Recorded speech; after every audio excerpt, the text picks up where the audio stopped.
usang dengan bumbung yang sengit, terletak di tebing sebatang terusan kecil di daerah Pakto, wilayah Ratchaburi. Rumah itu sudah berpuluh tahun tidak berpenghuni, sehinggalah pada suatu hari, seorang pemilik baru membelinya untuk diubah suai menjadi sebuah inap desa.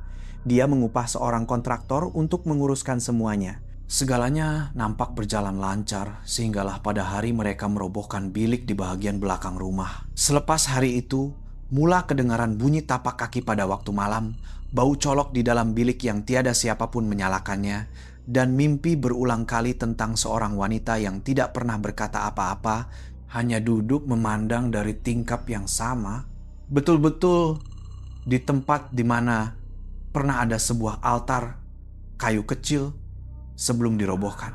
Kisah ini berlaku kira-kira setahun yang lalu di daerah Pakto, wilayah Ratchaburi. Kelak, seorang kontraktor kerja kayu berusia 30 tahun mempunyai sebuah pasukan kecil yang terdiri daripada 3 orang. Mereka hanya menerima kerja-kerja mengubah suai rumah-rumah lama di kawasan luar bandar. Pelanggannya ialah seorang wanita pertengahan umur bernama Puan Fan yang telah membeli sebuah rumah kayu di tepi sungai. Usia rumah itu hampir 80 tahun. Dia bercadang untuk mengubah suainya menjadi sebuah inap desa kecil untuk orang bandar. Saya nak kekalkan rangka kayu, tapi tolong robohkan dan tukar semua lantai dan dinding yang lama ya. Itulah permintaan utama daripada pemilik rumah tersebut. Rumah itu terletak kira-kira 3 km dari jalan besar, dengan sebatang terusan kecil mengalir di belakangnya. Di sekeliling rumah terdapat kebun lama yang tidak terjaga. Pokok pisang dan pokok mangga tumbuh meliar lebih tinggi daripada bumbung rumah. Rumah itu dibina rendah dengan ruang bawah yang lapang, tangga kayu yang reput, dan pintu hadapan jenis berlipat yang sudah sengit sehingga tidak boleh ditutup rapat. Kelak melangkah masuk. Bau kayu lama, bau habuk, dan bau hapak memenuhi udara, tetapi dia tidak berasa heran karena sudah biasa berdepan dengan keadaan seperti ini dalam hampir setiap kerjanya. Pada hari pertama, dia mula dengan menanggalkan panel pintu, membuka papan lantai, dan perlahan-lahan merobohkan dinding di bagian dalam. Ketika dia hendak merobohkan salah satu dinding, seorang makcik bernama Jaem yang merupakan penduduk kampung itu berjalan melepasi hadapan rumah. Dia menjenguk ke dalam dan berkata perlahan kepada Kelak, "Hati-hati sikit dengan sebelah sana tuh nak. Dulu kat situ ada altar." Kelak berhenti kerja dan berpaling untuk bertanya, "Altar apa, makcik?" "Altar lama, dibuat daripada kayu jati. Orang kata ada barang penting diletakkan di situ, tapi tak pernah ada siapa berani sentuh, sampailah rumah ini dijual, barulah dirobohkan." Kelak mengangguk mengucapkan terima kasih, tetapi tidak terlalu memikirkannya, hanya menyimpannya dalam hati. Petang itu, pasukannya mengemas barang dan pulang ke tempat penginapan masing-masing. Mereka menutup dan mengunci pintu rumah. Tiada siapa yang tinggal untuk menjaganya. Malam pertama, Kelak tidur di sebuah resort kecil di kampung itu. Kira-kira jam 3 pagi, dia terjaga karena terhidu bau colok yang melayang masuk ke dalam biliknya walaupun tiada siapapun yang menyalakannya. Dia membuka tingkap. Tiada asap, tiada orang, tiada apa-apa pun. Keesokan paginya, dia kembali ke tapak kerja dan mendapati semua tingkap yang telah ditutup rapat malam tadi terbuka sendiri. Dan timbunan sisa kayu di tepi dinding rumah kelihatan seperti berselerak walaupun tiada angin kencang. Kelak menunduk memandang lantai dan mendapati ada kesan tapak kaki basah.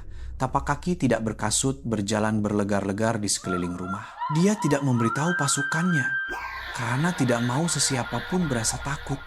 Hanya mengatakan bahwa angin bertiup kencang malam tadi.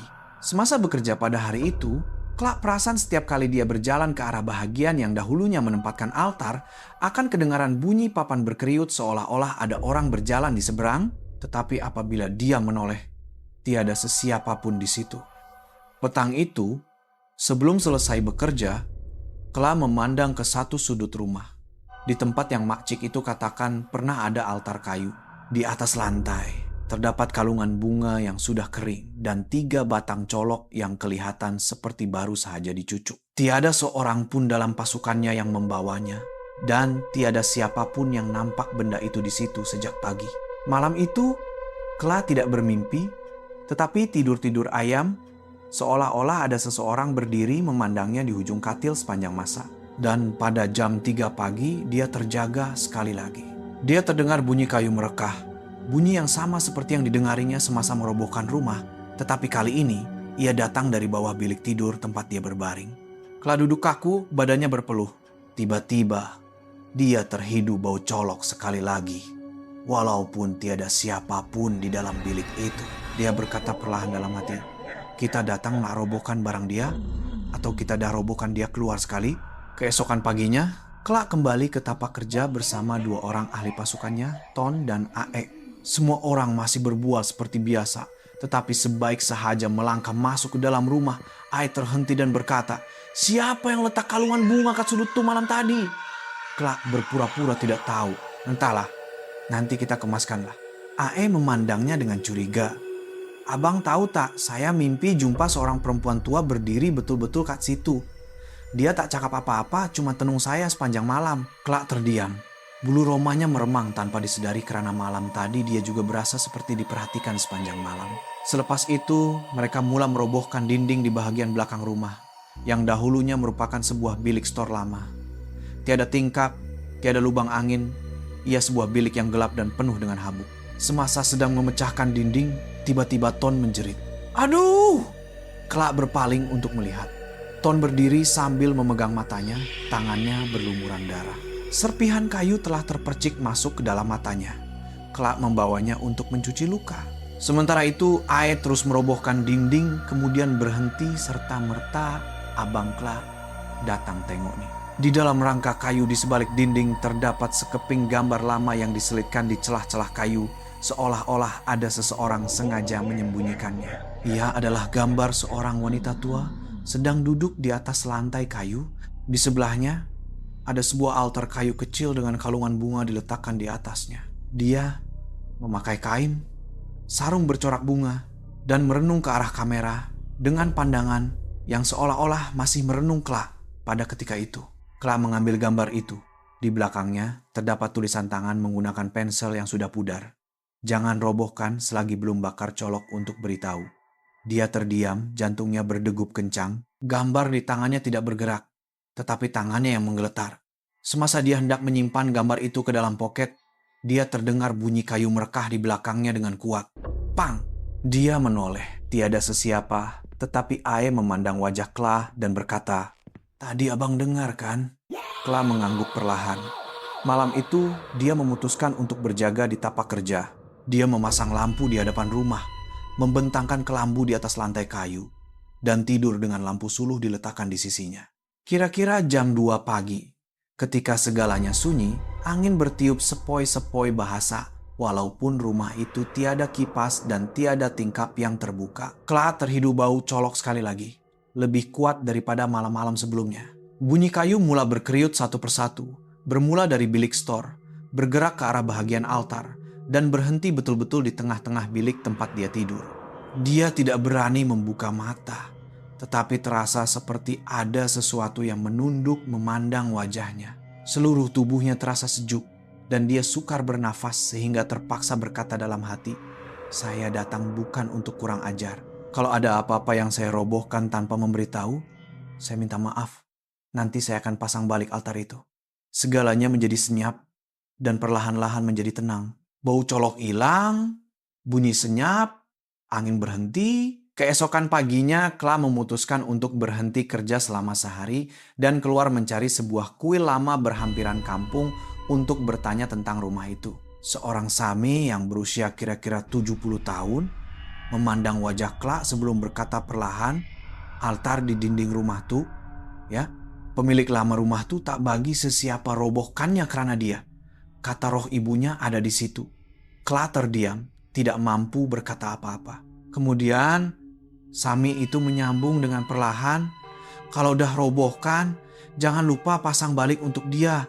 Kalau tidak, dia takkan pergi kemana-mana." Keesokan paginya, Kla membeli sebuah altar kayu yang ringkas, 5 batang colok, segelas air kosong, dan 1 kalungan bunga. Dia kembali ke rumah itu dengan niat untuk memasang altar tersebut di kedudukan asalnya, tepat seperti yang diberitahu oleh makcik jiran dan sepadan dengan gambar wanita tua yang dijumpainya di dalam rangka dinding kayu. Semasa hendak memasang altar itu, dia perasan lantai kayu di bawah dinding tersebut mempunyai kesan seperti pernah dibuka. Apabila dia menggunakan hujung penukul untuk mengumpilnya, dia mendapati ada sebuah uncang kain berwarna merah yang sudah lama diletakkan di dalam ruang kecil di bawah dinding. Kla tidak pasti sama ada dia patut membukanya, tetapi akhirnya dia memutuskan untuk membukanya perlahan-lahan. Di dalamnya terdapat 3 barang kecil. Segumpal rambut yang diikat tocang, sebentuk cincin emas lama bercorak tradisional, dan sekeping kertas kecil yang ditulis dengan tulisan tangan yang pudar tetapi masih boleh dibaca. Sesiapa yang nak ubah suai rumah nih, tolong simpan ibu di tempat asalnya. Jangan roboh, jangan buang. Ibu tak suka rumah baru, ibu takut tiada siapa tahu dia pernah tinggal di sini. Kla terdiam. Perlahan-lahan dia melipat kertas itu, memasukkannya kembali ke dalam ancang dan berkata perlahan, "Saya akan letakkan semula, ya.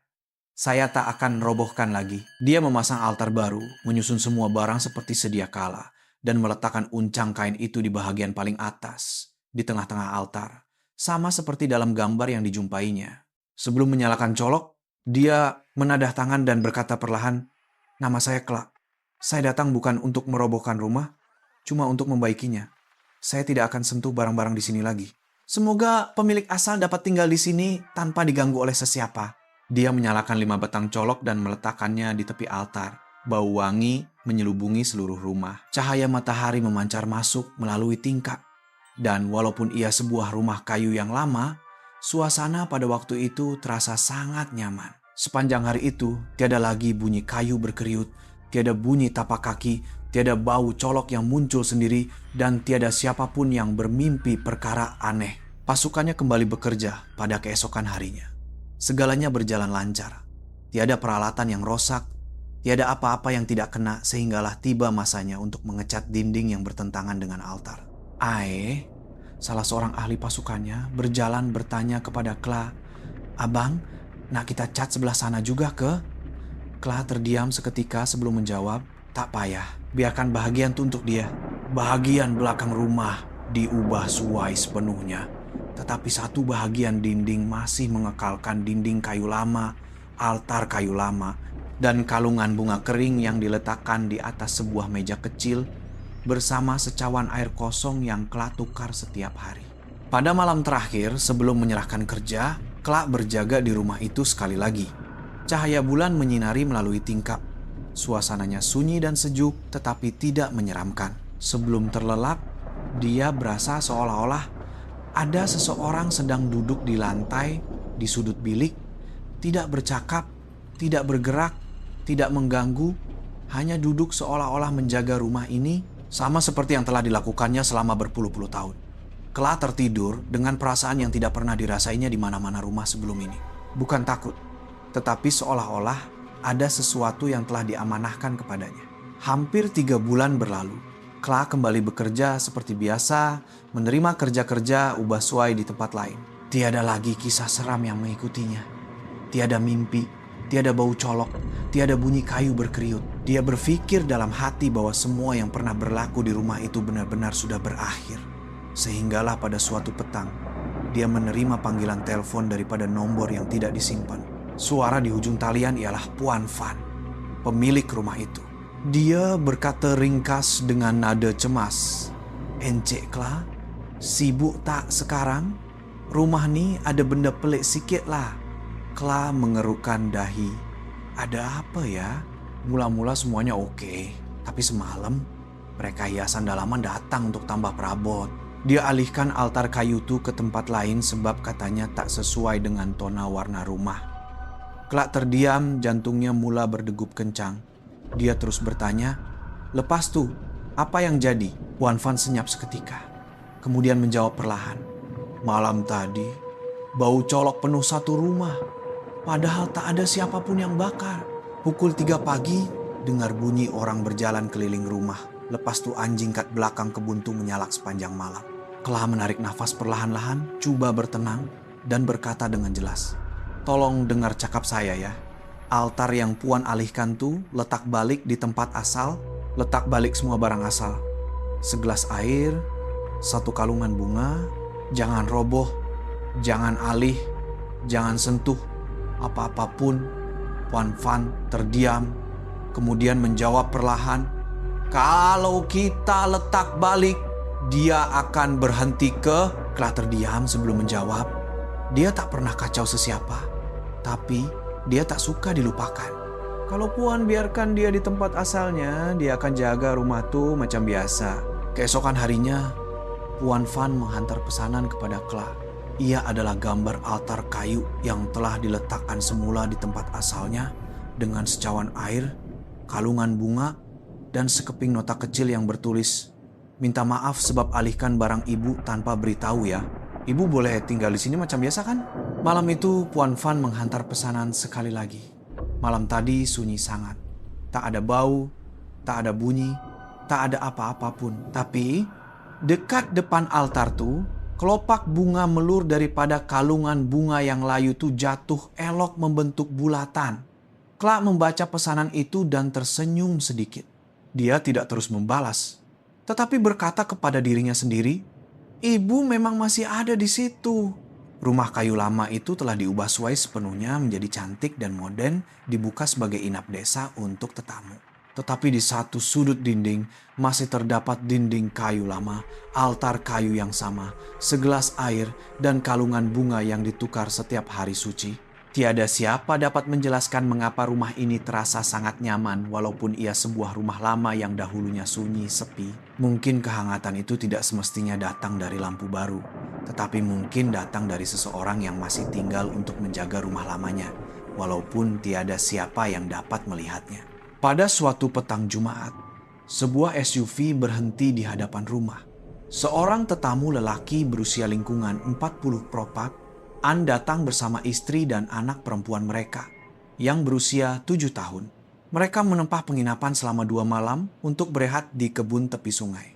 Puan Van sendiri yang menyambut mereka menjelaskan tentang kawasan itu dengan ramah. Tiada sebarang perbualan mengenai altar kayu, tiada sebarang cerita lama yang diberitahu karena dia percaya segalanya telah berakhir. Malam itu, semuanya kelihatan normal. Lampu terang, udara sejuk, bunyi cengkerik, dan aliran air dari terusan menenangkan seluruh rumah sehingga sunyi sepi. Sehinggalah hampir jam 3 pagi, si istri terjaga karena berasa seperti ada orang berjalan di dalam rumah. Bunyi tapak kaki yang perlahan berjalan melepasi hadapan bilik tidur mereka dan perlahan-lahan hilang di beranda belakang. Dia menyangka itu suaminya, tetapi apabila dia menoleh ke sisi, suaminya masih nyenyak tidur. Dia berjalan ke tingkap dan memandang keluar ke arah kebun belakang rumah. Cahaya samar-samar dari lampu tiang di luar rumah cukup untuk membolehkannya melihat sesuatu. Seorang wanita tua memakai kain sarung bercorak bunga sedang berdiri di bawah pokok mangga, memegang penyapu seolah-olah sedang menyapu daun-daun kering. Dia berdiri kaku, tidak terkejut, tetapi merasakan dia tidak patut menegur karena kelakuan wanita tua itu seolah-olah dia memang sudah lama tinggal di situ. Keesokan paginya, tetamu wanita itu bertanya kepada Puan Van dengan sopan, "Malam tadi ada sesiapa jaga rumah ke?" Puan Van heran. "Tak ada, Puan. Rumah ini khas untuk tetamu satu keluarga sahaja." Wanita itu terdiam, kemudian menceritakan dengan perlahan bahwa malam tadi dia melihat seorang wanita tua sedang menyapu daun di bawah pokok mangga pada tengah malam. Dan ketika dia kembali masuk untuk tidur, anak perempuannya yang sedang tidur mengigau perlahan, "Nenek tak bagi kita pijak situ." Dia kata itu tempat dia. Puan Van terdiam. Nada suara tetamu itu tidak terkejut, tidak takut, hanya menceritakan seolah-olah ia perkara biasa. Sebelum pulang, tetamu lelaki itu berkata kepadanya, "Tempat ini rasa selesa sangat ya. Tenang macam ada orang jaga rumah ini dengan baik. Pelik juga, walaupun lama tapi rasa selamat." Puan Van tersenyum, tidak berkata apa-apa, tetapi dalam hatinya dia tahu, yang menjaga rumah itu bukanlah dia. Selepas itu, Puan Van menghubungi Kla sekali lagi, menceritakan apa yang dikatakan oleh tetamu, dan memintanya untuk datang membantu membuat altar kayu yang kekal. Kali ini bukan altar kecil, tetapi sebuah rak kayu jati yang bersaiz sesuai, lengkap dengan meja untuk meletakkan barang-barang, supaya lebih sesuai untuk jangka masa panjang. Kla kembali ke rumah itu, memasang altar baru, menyusun semula semua barang asal, dan berkata perlahan kepada dirinya sendiri, "Mak, tinggallah di sini ya. Rumah ini masih perlukan penjaga." Selepas itu tiada lagi kejadian seram, tiada bunyi, tiada bau colok, tiada apa-apa yang aneh. Tetapi Sesetengah tetamu yang menginap di rumah ini akan berasa seolah-olah ada seseorang yang membantu mematikan lampu di ruang tamu, membantu membuka pintu belakang pada waktu pagi, atau meletakkan kalungan bunga di atas altar pada setiap hari suci, walaupun tiada siapapun di dalam rumah yang melakukannya. Ibu mungkin tak pergi kemana-mana, cuma bertukar dari penghuni rumah menjadi bayangan yang terus menjaga. Pada bulan Julai, hujan berselang-seli dengan panas terik, cuaca lembab yang memudahkan api marak. Sebuah rumah yang terletak selang 2 buah rumah dari inap desa itu merupakan sebuah rumah kayu setingkat yang didiami sekali-sekala. Pada hari itu, tiada siapa di rumah. Litar pintas pada wayar lama menyebabkan api marak dari dapur dan merebak ke seluruh siling kayu. Penduduk setempat mulai berkumpul, menelepon bomba dan coba menyimbah air dari kebun untuk membantu. Tetapi api merebak dengan pantas karena angin kencang. Angin dari arah barat daya bertiup lurus ke arah inap desa. Satu-satunya rumah yang berada dalam jarak bahaya, Puan Van berdiri menggeletar, memanggil kaki tangannya untuk membantu mengalihkan barang. Tetapi dalam hatinya, dia tahu sudah pasti tidak sempat. Walaupun rumah kayu itu telah diubah suai, rangka utamanya masih kayu lama. Jika api merebak ke situ, tiada apa yang akan tinggal. Tetapi, ketika semua orang sibuk, seorang budak lelaki dalam kalangan penduduk setempat berdiri memandang inap desa itu dan berkata kepada ibunya, "Mak, kenapa nenek kat rumah tuh cepat sangat tutup tingkap?" Ibunya menoleh untuk melihat, tetapi tidak nampak apa-apa. Nenek mana pula? Nenek yang pakai kain sarung tuh, yang berdiri kat tingkap rumah kayu kat Selekoh tuh. Dia muncul tutup tingkap tadi. Bunyi siren kedengaran. Jentera bomba tiba dan berjaya memadamkan api di rumah jiran tepat pada masanya. Api yang merebak ke arah timur telah berhenti betul-betul sebelum sampai ke birai bumbung inap desa itu. Selepas api padam, tiada satu bahagian pun dari inap desa itu yang rosak. Walaupun bahagian yang paling dekat dengan api. Dindingnya tidak hitam, cermin tidak pecah, langsir tingkap masih bersih. Malam itu, Puan Van pergi menyiram pokok di belakang rumah.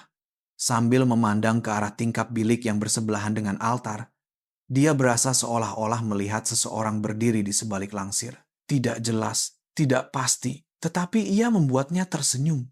Dia masuk semula ke dalam rumah, meletakkan kalungan bunga baru, menyalakan 3 batang colok, dan berkata perlahan, "Terima kasih ya, Mak, sebab masih ada di sini dan sentiasa melindungi rumah ini." Malam itu, dia bermimpi tentang seorang wanita tua sedang duduk di atas lantai kayu di hadapan altar.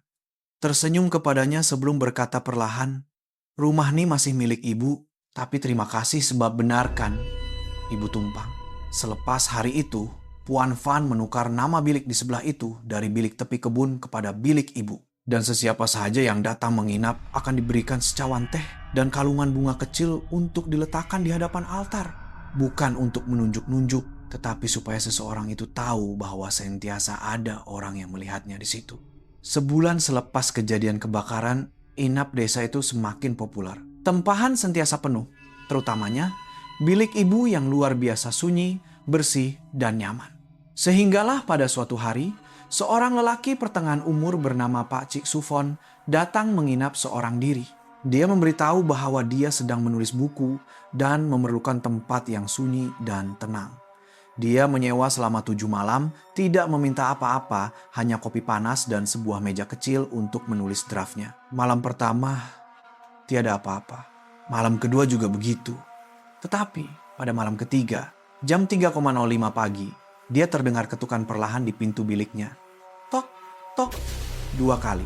Tidak kuat, tidak tergesa-gesa, cukup sekadar untuk didengari. Dia berjalan untuk melihat, tiada sesiapa. Tiada kesan tapak kaki, tiada angin pun yang bertiup. Malam keempat bunyi yang sama pada waktu yang sama, 3.05 pagi. Tok, tok. Pada malam kelima, dia duduk menunggu. Dia memasang lampu, meletakkan buku notanya di atas meja, dan duduk diam di atas kerusi. 3.05 pagi. Bunyi ketukan kedengaran tepat seperti sebelumnya. Tetapi kali ini dia menjawab, "Ya, saya ada." Bunyi itu senyap. Tiada apa-apa yang berlaku. Tetapi pada keesokan paginya, dia menceritakan kepada Puan Van.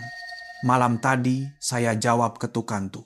Lepas tu, masa saya nak tidur, saya nampak bayang-bayang seorang perempuan tua berjalan berhenti depan altar.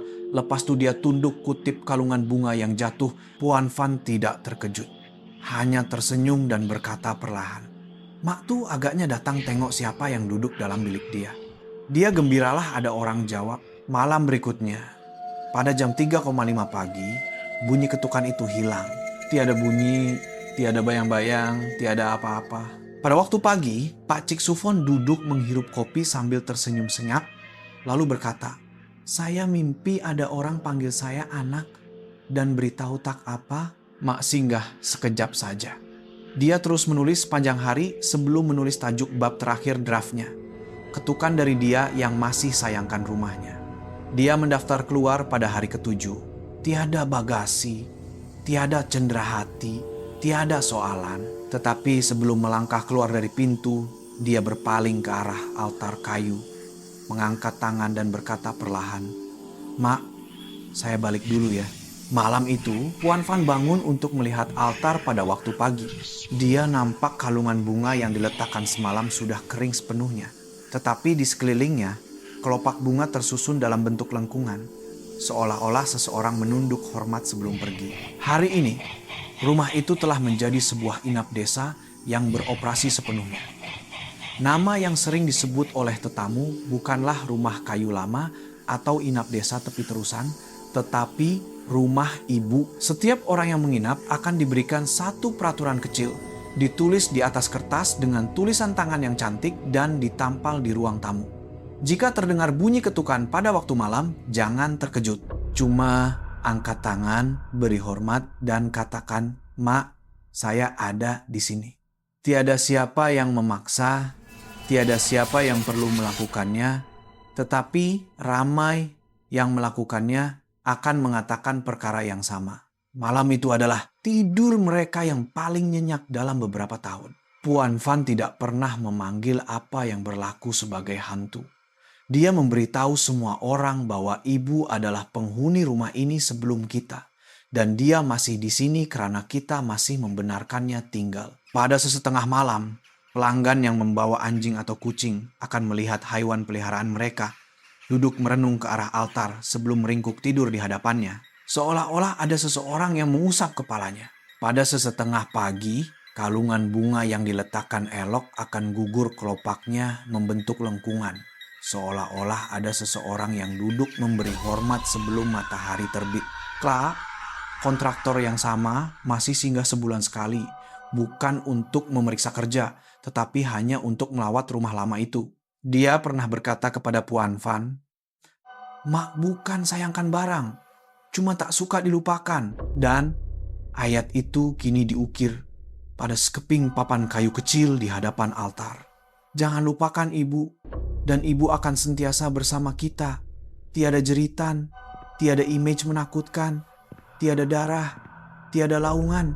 Hanya ada seseorang yang masih berjalan di dalam rumah, menutup tingkap apabila hujan turun, menghalau serangga apabila ada anak kecil, dan mengetuk pintu perlahan-lahan apabila tiba jam 3,05 pagi. Rumah ini mungkin bukan milik sesiapapun, tetapi ia milik seseorang yang masih menyayangi rumah ini walaupun jasadnya telah tiada. Mungkin hantu bukanlah sesuatu yang menakutkan, tetapi sesuatu yang masih ada karena rasa cinta yang cukup kuat untuk tidak pergi kemana-mana. Dan jika suatu hari nanti Anda terdengar ketukan perlahan di pintu pada waktu malam, jangan terkejut. Cuma senyum, angkat tangan, beri hormat, dan katakan perlahan, Mak, saya ada di sini. Sesetengah rumah dibiarkan usang bukan karena tiada siapa yang mau membelinya, tetapi karena roh orang yang menyayangi rumah itu masih belum mau pergi. Ibu mungkin tidak mahu apa-apapun daripada kita, hanya mau kewujudannya diakui walaupun tiada siapa yang melihatnya.